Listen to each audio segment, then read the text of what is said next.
धुळ्यात साखरेच्या दरवाढी विरोधात ठाकरे गट आणि महिला आक्रमक। साखरेच्या दरात गेल्या 2 महिन्यात मोठी वाढ झाल्यानं त्याचा थेट फटका सर्वसामान्य नागरिकांना बसत आहे। साखरेच्या दरात तब्बल 29 रुपयांनी वाढ झाल्याचा दावा करत उद्धव बाळासाहेब ठाकरे गटाच्या महिला पदाधिकारी व कार्यकर्त्यांनी राज्य शासनाचा निषेध केला। धुळे शहरातील एसआरपी पेट्रोल पंपासमोर महिला कार्यकर्त्यांनी आंदोलन केले। यावेळी नागरिकांना साखर वाटप करून शासनाच्या धोरणाचा अनोख्या पद्धतीने निषेध नोंदवण्यात आला। वाढत्या महागाईमुळे सर्वसामान्य नागरिकांचे आर्थिक गणित बिघडले असून जीवनावश्यक वस्तूंच्या दरवाढीवर शासनाने तातडीने नियंत्रण आणावे अशी मागणी आंदोलनकर्त्यांनी केली आहे। साखरेच्या वाढत्या दरामुळे चहा, मिठाई आणि विविध खाद्यपदार्थांच्या किमतीवरही परिणाम होत असल्याने सर्वसामान्यांच्या अडचणीत भर पडते।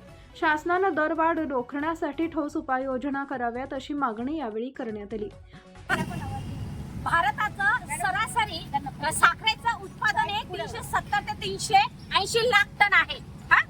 आणि आपल्याला भारतात साखरेची जी मर्यादा आहे ती 270 ते 280 लाख टन भारताला दरवर्षी लागते। मागच्या वर्षी हे साखरेचं उत्पादन सरासरी 257 टन झालेलं होतं आणि आताचं उत्पादन झालेलं आहे 276 लाख टन झालेलं उत्पादन आहे। मग आम्हाला असं म्हणायचं आहे की मागचा हंगामी गाळप जो झालेला होता तो 257 लाख टन हजार असताना देखील त्यावेळेस तो साखरेचे दर हे स्थिर होते आणि आताच्या याला 276 लाख टन गाळप हंगाम झालेला असताना देखील साखरेचे दर का वाढवण्यात आलेले आहे? सर्वसामान्य नागरिक हा जो पोटाची खळगी 100 किंवा 150 रुपयावर भरतो तो साखरेच्या एका घोटावर आपला दिवस भागवतो।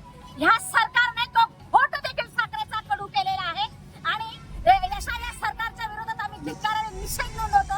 भारताचं सर्वसामान्य नागरिक म्हणून आणि सन्माननीय उद्धवजी बाळासाहेब ठाकरे पक्षाच्या शिवसेना महिला आघाडीच्या वतीनं आम्ही या दरवाढीच्या विरोधात धिक्कार आणि निषेध नोंदवतो। आम्ही साखर वाटपाचं आंदोलन केलेलं आहे कारण की साखर मुळात ही गोड असते, परंतु विद्यमान सरकारने या साखरेला देखील कडू करण्याचा घाट घातलाय आणि ती कडू करून टाकलेली आहे।